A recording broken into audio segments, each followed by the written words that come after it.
नमस्कार। मैं चंद्रशेखर मिश्र लोकसभा श्रावस्ती से आज बहुत दिनों बाद आपसे रूबरू हो रहा हूं। पुत्र ने आज टोका कि पापा आपने लोगों को कोई संदेश नहीं दिया। बड़ा उथल पुथल मचा मित्रों कोरोना काल के बाद। आज जो ज्वलंत मुद्दा है जिस पर लोगों की निगाहें हैं, पूरा देश दो भागों में बटा है। आज हम किसानों की बात करेंगे। आज सूर्यकांत त्रिपाठी निराला जी का जन्मोत्सव भी है। उनकी पंक्तियां हैं, सह जाते हो उत्पीड़न की पीड़ा सदा निरंकुश नग्न, हृदय तुम्हारा दुबला होता नग्न, अंतिम आशा के कानों में अस्पंदित हम सबके प्राणों में। दरिद्र नारायण के लिए निराला जी ने ये पंक्तियां लिखी हैं, उपेक्षित लोगों के लिए लिखी हैं। आज हम किसान की बात कर रहे हैं। किसान भी हिंदुस्तान में दो भागों में बटा है, एक धनाढ्य किसान और एक साधारण किसान। साधारण किसान की संख्या ज्यादा है। 2014 में हमारे यशस्वी प्रधानमंत्री श्री नरेंद्र मोदी जी, जिनको लोग यशस्वी कहते हैं, वो आए और उन्होंने एक वादा किया कि हम किसानों की आय को दुगनी करेंगे। जो भी किसान के पुत्र नाती या किसानों से संबंध रखने वाले लोग मेरे इस वीडियो को सुन रहे हैं, वो नीचे कमेंट अवश्य करें। क्या दुगना हुआ? एक नई बात आई किसानों के जीवन में, छुट्टा जानवर। आप दुगना की बात कर रहे थे, जो उन्होंने लगा रखा था उसको भी साफ कर दिया। यूरिया की बोरी में 5 किलो वजन कम कर दिया। खाद, डाई, बीज, अन्य कृषि संसाधन, डीजल के दाम, ये सब कहां पहुंच गए? आज 6 साल पूर्ण हो गए हैं, कैसे दुगना होगा? हमारे लगभग 5 लाख साथी 90 दिनों से दिल्ली के बॉर्डर पर बैठे हैं आपके 3 काले कानून को वापस करने के लिए। मित्रों, आप एक बात बताएं, प्रधानमंत्री का वादा था कि हम आय दुगनी कर देंगे। जो चीजें मैंने गिनाई उन कारणों से दुगनी नहीं, जो स्थिति थी उससे भी कम हो गई। ऊपर से आप ये 3 कानून ले आए।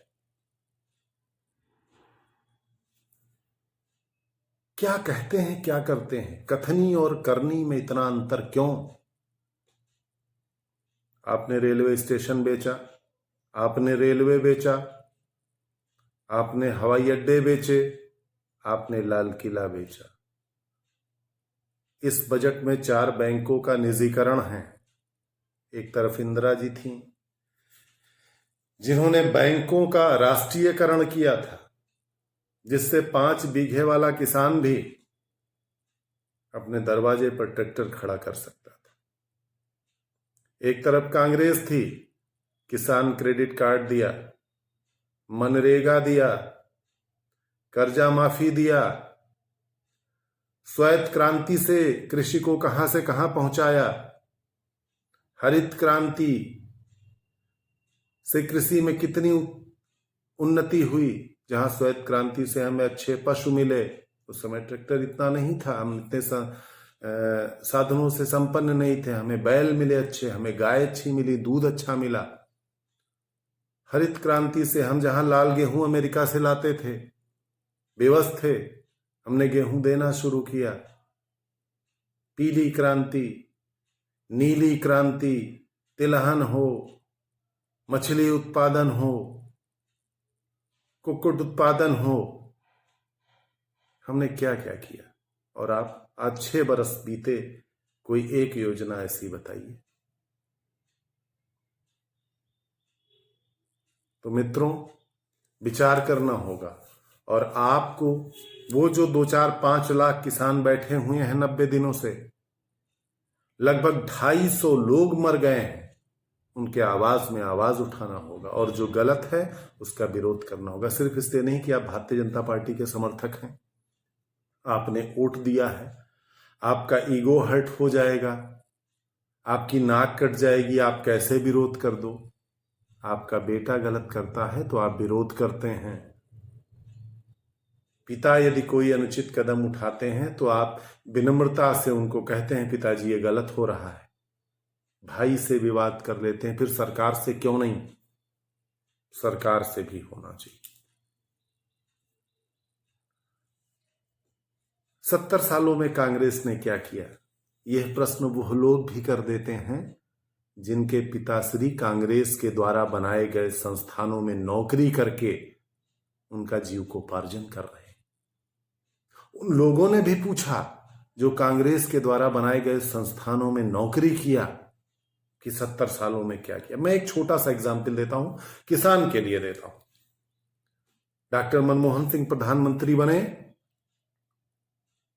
गन्ने की कीमत 122 रुपया प्रति क्विंटल थी और 10 वर्षों पश्चात डॉक्टर मनमोहन सिंह ने जब गद्दी छोड़ी है तो गन्ने की कीमत 315 रुपया प्रति क्विंटल था। 10 वर्ष शासन रहा डॉक्टर मनमोहन सिंह का और 10 वर्ष में 122 से लेकर के 315, 193 रुपए की वृद्धि हुई। यानी प्रतिवर्ष यदि जोड़ें तो 19 रुपया 30 पैसे की वृद्धि हुई। 6 वर्षों से आपका शासन है। मैं सलाम करता हूं उन लोगों को जो पूछते हैं किसान के बेटे कि 70 सालों में कांग्रेस ने क्या किया। मैं पूछता हूं 7 सालों में क्या किया। मैंने तो 10 साल में प्रतिवर्ष 19 रुपया 30 पैसा पर कुंटल गन्ने की कीमत बढ़ाया और आपने सिर्फ 10 रुपए। हंसी आती है। इस बार जब गन्ने की पर्ची मिल रही है, 15 फरवरी को उन्होंने गन्ने का कीमत लिखा है, वरना जब से गन्ना जा रहा है प्रति कुंटल कीमत के आगे डॉट डॉट डॉट है। किसान इस भ्रम में रहे कि शायद बढ़ेगा, शायद बढ़ेगा। 19 रुपया 30 पैसा प्रति कुंटल हमने 10 वर्ष लगातार बढ़ाया और 6 वर्ष पूरे होने को हैं, आपने मात्र 10 रुपया बढ़ाया। आप किसान हित की बात कर रहे हो, कैसे आय दुगनी करोगे। अब ये बिल ले आए साहब। पहली बात कि उस कोरोना काल में जब संसद हमारा नहीं चल रहा था तो इस अध्यादेश को लाने की इतनी क्या आवश्यकता थी। हमारे 545 सांसद जो जनता जनार्दन ने चुनकर भेजा है, उनसे बगैर चर्चा किए, उनसे विचार विमर्श किए आप ये बिल ले आए, ये अध्यादेश ले आए। क्यों ले आए? ऐसी क्या आफत थी? उसी काल के दौरान आपने मित्रों का पैसा माफ किया। चलिए ठीक है, समझ में आता है, मित्रों ने चुनाव में मदद किया होगा, उनका पैसा माफ कर दिया। इस बिल की क्या आवश्यकता थी? 3 बिल लाए गए हैं मित्र। पहला बिल है जिसका मैं संक्षिप्त में बताऊंगा और मेरे साथी के साथ साथ जो बीजेपी के समर्थक हैं वो भी सुने और बताएं, कमेंट बॉक्स में मुझे सुधारने का प्रयास करेंगे। पहला ये है, ये कह रहे हैं कि मंडी मैं समाप्त नहीं करूंगा। पहला ये है कि एक सरकारी मंडी होगी, एक प्राइवेट मंडी होगी। सरकारी मंडी में 9% टैक्स लगेगा और प्राइवेट मंडी में टैक्स नहीं लगेगा। जब प्राइवेट मंडी में टैक्स नहीं लगेगा तो वो जो 9% का फर्क है वो प्राइवेट वाला बढ़ाकर खरीदेगा। 3-4 सालों तक ये क्रम चलेगा। सरकारी मंडी टूट जाएगी। फिर जैसे लाल किला किराए पर दिया गया, रेलवे स्टेशन, हवाई अड्डा, ये सब बेचे जा रहे हैं, ऐसे सरकारी मंडियां भी बेच दी जाएंगी कि भाई घाटे में चल रहा है, हम इसका निजीकरण कर रहे हैं, आपके फायदा के लिए कर रहे हैं। तो सरकारी मंडी खत्म। उसके बाद क्या होगा? फिर वो अपनी शर्तों पर आपका अनाज खरीदेंगे। ये पहला कानून है। दूसरा कानून है कॉन्टैक्ट फार्मिंग। किसान आएंगे आपके गांव में एसडीएम साहब के सहयोग से, आप लोगों से चर्चा करेंगे और बताएंगे इस गांव में गन्ना बोया जाएगा, इस गांव में गंजी बोया जाएगा, इस गांव में तिल बोया जाएगा, इस गांव में गेहूं बोया जाएगा, इस गांव में धनिया बोया जाएगा, वो निर्धारित करेंगे। हाँ, रेट आपसे तय कर लेंगे। अब यहां एक मजे की बात समझिएगा, वो रेट आपसे तय कर लेंगे। मैं शायद हाई स्कूल में पढ़ रहा था, तो पेप्सी वाले आए थे फर्रुखाबाद में। इसको आप खोज लीजिएगा, अपने बुजुर्गों से पूछिएगा। तो उन्होंने कॉन्टैक्ट फार्मिंग की थी, एक प्रयोग हुआ था। उन्होंने कहा था कि आप आलू बोइए और हम आपके आलू को 8 रुपया किलो लेंगे। तब आलू 1.5 रुपया 2 रुपया किलो मार्केट में बिकता था। आलू बोया किसानों ने, बड़े खुश हुए, 8 रुपया किलो मेरा लिया जाएगा। खूब मेहनत किए, बीज उन्होंने दिया, खाद उन्होंने दिया, सब कुछ उन्होंने दिया, और किसान ने आलू बोया। आलू जब तैयार हुआ और साहब लेने आए, ठेकेदार महोदय, तो उन्होंने कहा ये लैब में चेक होने जाएगा। और जब लैब में चेक होकर के आया, तब उन्होंने बताया कि आपके आलू में पानी बहुत अधिक है, इसलिए हम इसको 8 रुपया में नहीं लेंगे, हम इसको 3 रुपए में लेंगे। अब आप सोचिए कि जो बात 8 रुपए की हुई थी, वो 3 रुपए में तय हुई। किसान ठगा गया। यही होगा, ये दूसरा कानून है। अब तीसरे कानून पर आते हैं। तीसरे कानून में है कि कॉन्ट्रैक्टर यानी ठेकेदार और कृषक के बीच जो अनुबंध हुआ है, यदि उस पर कोई विवाद होता है, यानी किसान ने कहा कि साहब इन्होंने कहा था कि आलू हम 8 रुपया किलो लेंगे और ये आप 3 रुपया किलो ले रहे हैं, हमने इतना लगाया, इतना मेहनत किया, बीवी बच्चों के साथ हम खेती में दिन रात जुड़े रहे, छुट्टा जानवरों से रखाया। अब ये तो वो वाद आप सिर्फ और सिर्फ एसडीएम के यहां दायर कर सकते हैं। जिला न्यायालय, कमिश्नरी न्यायालय, हाई कोर्ट, सुप्रीम कोर्ट, सारे दरवाजे बंद। ये तीसरा कानून है। और एसडीएम किसकी सुनता है? कोई मुकदमा बता दो, जमीन की पैमाइश करवाओ, लेखपाल साहब बिना इसके नहीं सुनते हैं। एसडीएम भला सुनेगा? एसडीएम उस गरीब किसान की सुनेगा कि उस धन्ना सेठ कॉन्ट्रैक्टर ठेकेदार की सुनेगा? तो मेरे मित्रों, जाग जाओ। लोकतंत्र है, सरकार किसी को बनाओ, सरकारें आएंगी जाएंगी, लोग आएंगे जाएंगे, लेकिन जो मूलभूत ढांचा है, जो राष्ट्र के रीढ़ की हड्डी है, जो किसान है, जो अन्न देता है, जिससे खाते हो, जिंदा रहते हो, ये मोबाइल, एसी, गाड़ियां, बंगले, सड़कें, हवाई जहाज सब धरे के धरे रह जाएंगे जिस दिन भोजन नहीं मिलेगा। भूखे भजन न होए गोपाला, राम का स्मरण भी नहीं होगा बिना भोजन के। तो हमारे इन अन्नदाताओं के साथ आइए, इनकी आवाज को बुलंद कीजिए। कोई जरूरी नहीं कि आप दिल्ली बॉर्डर पर जाएं, कोई जरूरी नहीं कि आप जिंदाबाद मुर्दाबाद करें। सोशल मीडिया के माध्यम से, जागरूकता के माध्यम से बताओ कि मोदी साहब हमको यह नहीं पसंद है, ये जो तीनों चीज आप लाए हो। आप पहले अपना पहला वादा पूरा करो कि किसानों की आय दुगनी होगी, चलो दुगनी ना हो 1.5 गुना करो।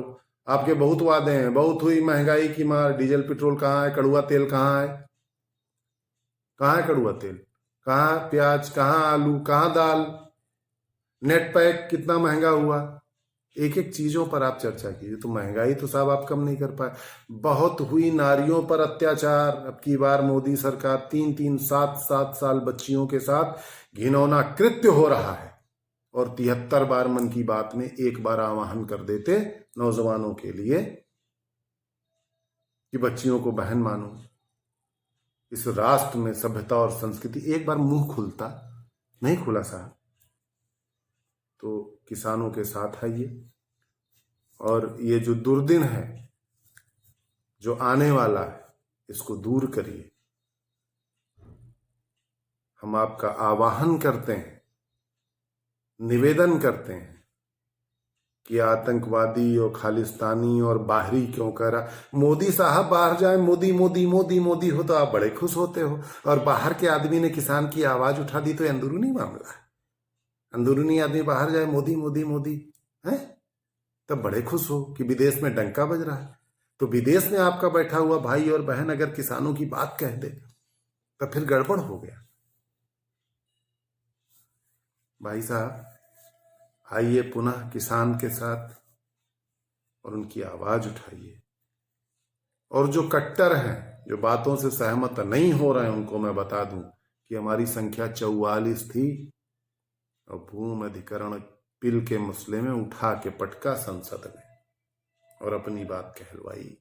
अब 52 हूं, बिल तो वापस होकर रहेगा और किसानों के हक और हित की जीत होगी। यह बिल्कुल सत्य है और ध्रुव सत्य है। और विचार कीजिए, मनन कीजिए, जितनी बातें हमने आपको बताई, अगर उसमें कोई एक बात गलत हो तो कमेंट बॉक्स में आइए और अपने किसानों के साथ आवाज उठाइए। बहुत बहुत धन्यवाद। आज इतना ही। अब वीडियो मैं बनाता रहूंगा क्योंकि आज मेरे बेटे ने टोका है कि आप लोगों से कुछ कहने। मैं कहीं भी रहूंगा, अपनी बात सोशल मीडिया के माध्यम से आप तक, ये सरल माध्यम है। आप बिस्तर पे लेटे लेटे भी सुन सकते हो। गलत बात है, आप नीचे लिख दो कि चंद्रशेखर तुमने बात गलत कही, और यदि सही है तो हमारे साथ आइए और इस तीनों काले कानून को वापस करने का आप आवाज बनो।